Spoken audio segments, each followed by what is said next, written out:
मैं Umesh Dutt, lecture mechanical. आज हम मोल्डिंग प्रोसेस के बारे में बात करेंगे। कास्टिंग के अंदर जब हम कास्ट करते हैं तो अगर कोई कास्टिंग बहुत अच्छी हमें तैयार करनी है तो उसके लिए हमें चाहिएगा कि हमारी मोल्डिंग बहुत अच्छी हो। अच्छी मोल्डिंग प्राप्त करने के लिए मोल्डिंग मेथड अच्छे होने चाहिए, मोल्डिंग प्रोसेस अच्छी होनी चाहिए और जिस मैकेनिज्म से मोल्डिंग बनाया जाए उन मैकेनिज्म बहुत अच्छा होना चाहिए। मैकेनिज्म से अंदर उसकी मिट्टी की कुटाई अच्छी होनी चाहिए, उसको टूटने नहीं देना चाहिए। कोर जो उसके अंदर डाली जाएंगी उनको भी अच्छी प्रकार बनाया जाना चाहिए। मोल्डिंग के लिए हम जब मोल्ड बनाते हैं तो उसके कई सारे तरीके हैं, कई सारे प्रोसेसिंग हैं। उनको हम क्लासिफाइड कर सकते हैं ऑपरेशन के बेस पे, यानी हैंड मोल्डिंग, मशीन मोल्डिंग, या फिर हम उनको मटेरियल के बेस पर जैसे green moulding, dry sand moulding, loam sand moulding, metal moulding, moulding process के बेस पर जैसा bench moulding, floor moulding, pit moulding, sweep moulding, plate moulding. Hand moulding में सभी कार्य हम हाथ से करते हैं। एक मोल्डर यानी जो मोल्ड बनाने वाला होता है उसको मोल्डर कहते हैं। वो सभी कार्य हाथ से करता है। जैसा कि इसमें बताया गया है, the process all the operations are performed itself by the molder while preparation of mold by hand molding process all the operations are carried out by the hands except baking. It is performed by only possible by using furnaces. It is suitable for production of small dies and small quantity, यानी छोटी डाइयों और छोटे पदार्थ को बनाने में hand moulding फायदेमंद होती है। मशीन मोल्डिंग में सब काम हम मशीन से करते हैं। उसके अंदर जो सैंड है वो मशीन से डाली जाती है, उसकी रीमिंग यानी उसको कुटाई उसकी मशीन से की जाती है, स्क्वीजिंग यानी उसको सिकुड़ा मशीन से की जाती है, और पैटर्न को भी मशीन से ही बाहर निकालते हैं। If the dies have to be produced in large quantity then machine moulding is more preferable to machine moulding. All the operations are carried out only with the help of machine.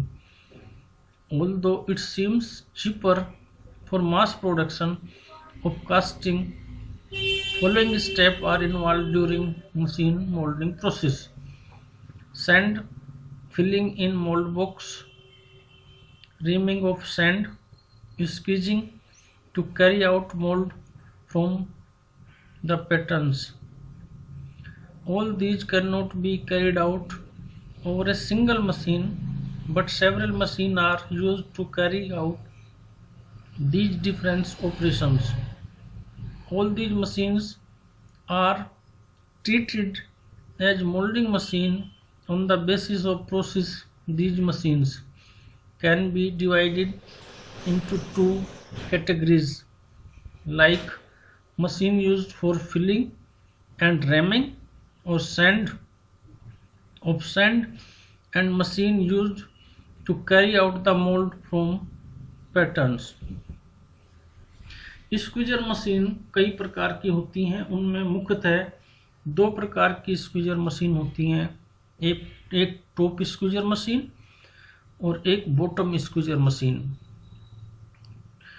किसी भी squeezer machine में मुख्यतः squeezing heads होता है। Top squeezer machine किस प्रकार कार्य करती है, उसमें हम सबसे पहले एक टेबल पर अपना जोब रख लेते हैं। उसके बाद मोल्डिंग बॉक्स यानी एक पैटर्न रख लेते हैं। उसके बाद मोल्डिंग बॉक्स मोल्डिंग बॉक्स में सैंड भर देते हैं। इसके बाद एक सैंड फ्रेम होता है और सैंड फ्रेम को स्क्वीजिंग हेड से मिला देते हैं। इसके बाद पूरी टेबल को ऊपर उठाते हैं, जिस कारण सैंड फ्रेम स्क्वीजिंग हेड से मिलकर प्रेशर बनाकर मिट्टी की कुटाई सही प्रकार से कर देता है। इसके बाद टेबल को वापस ले आते हैं और फिर पैटर्न को अलग कर लेते हैं, जबकि बॉटम स्क्वीजर मशीन में इसका बिल्कुल उल्टा है। वहां पर हम टेबल को नहीं बल्कि सिर्फ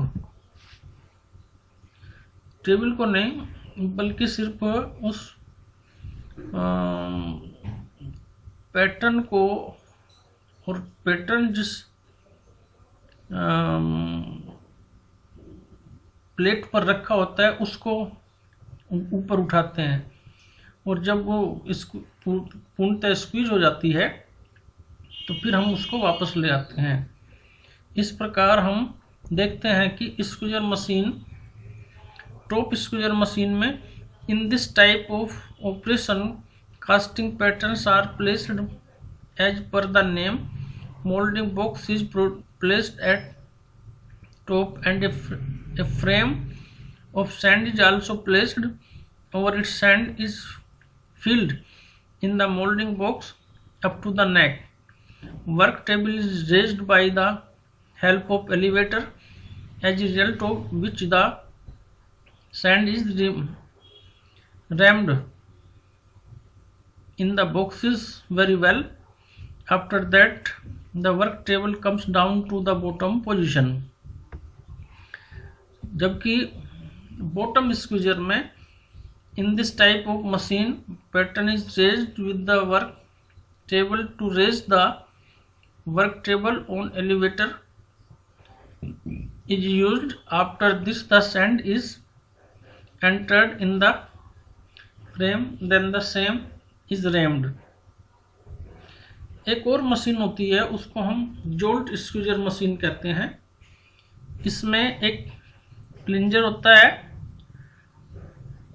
प्लंजर में हम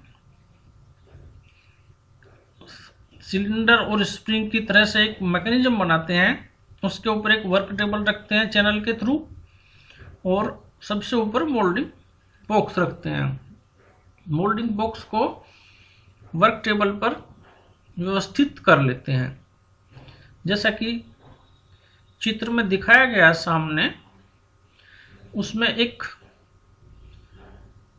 होज पाइप है। होज पाइप में हम हवा भरते हैं, एयर डालते हैं, और जब वो एयर जाके प्रेशर बनाती है तो चैनल सिलेंडर को ऊपर उठाता है, और एक स्थिति तक वो ऊपर उठता है जब तक कि वेंटिंग होल रास्ते में आता है। वेंट होल जब ऊपर आ जाएगा तो वेंट होल से हवा बाहर निकल आएगी और चैनल वापस आ जाएगा, वर्क टेबल वापस आ जाएगी।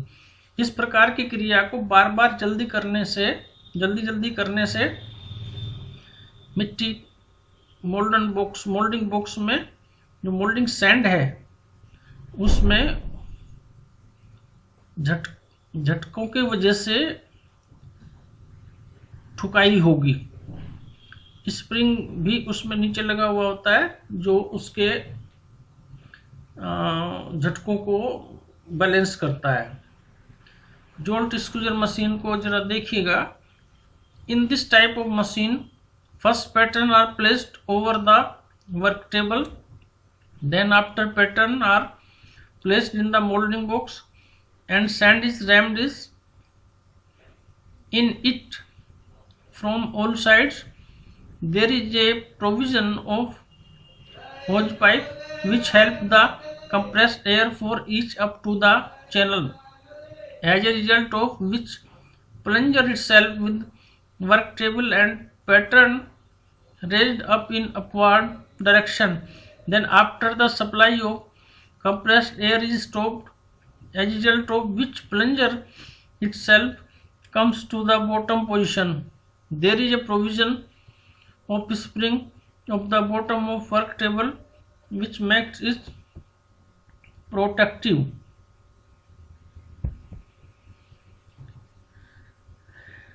एक तरीका सैंड स्लिंगर से होता है। सैंड स्लिंगर में एक फैन जैसी चीज होती है जिसमें इंपेलर लगे हुए होते हैं और एक इनलेट होल से हम उसके अंदर सैंड डालते हैं और फैन की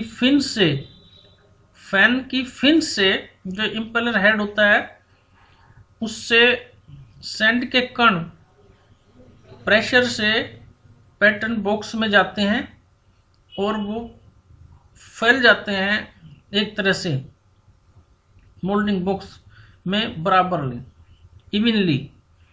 इस प्रकार की प्रक्रिया सैंड स्लिंगर कहलाती है।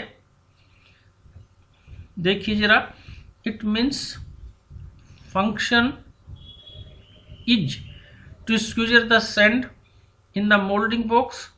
This machine consist following main parts like impeller, head of blade, inlet, outlet, etc. It is suitable only for large work. An impeller is also fitted on its periphery. Sand is entered from the inlet which stacks over a rotating impeller and falls from outlet into the mold, as a result of which the sand is equally rammed. Machine में stepping plate लगाकर भी हम कई बार mould बनाते हैं। इसमें हम box में एक पैटर्न और पैटर्न प्लेट के बीच में एक स्टेपिंग प्लेट लगाते हैं और उस स्टेपिंग प्लेट के द्वारा हम अपने पैटर्न को जोड़ते हैं। तो स्टेपिंग प्लेट में दो प्रकार से हम मोल्ड बनाते हैं, एक स्टेपिंग प्लेट मोल्डिंग मशीन से और एक स्ट्रेट ड्रा मोल्डिंग मशीन से। तो स्टेपिंग प्लेट मोल्डिंग मशीन में, in this type of machine, stepping plate is placed in between the pattern strip and moulding box by the help of which are can easily carry out the pattern from the mould. जबकि straight draw moulding machine में सबसे पहले हम table के ऊपर pattern रख लेते हैं, मोल्डिंग बॉक्स रख लेते हैं, उसके ऊपर मिट्टी की कुटाई कर देते हैं और फिर उसको 180 अंश घुमाकर उसके अंदर से हम पैटर्न निकाल लेते हैं। उसको स्ट्रेट ड्रा मोल्डिंग मशीन कहते हैं। इन this type of negative work, table remarks fixed with the pattern strip as well as with the pattern also. After placing the molding box over the table, sand is rammed up. Then after the molding box is pulled in upward direction with the help of stripping pins, as a result of which pattern comes out from the mold and come over the surface of work table.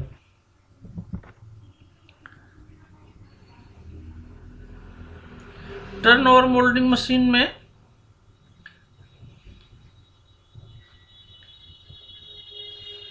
in this type of machine, sand is filled in the pattern and molding box which are placed over the work table.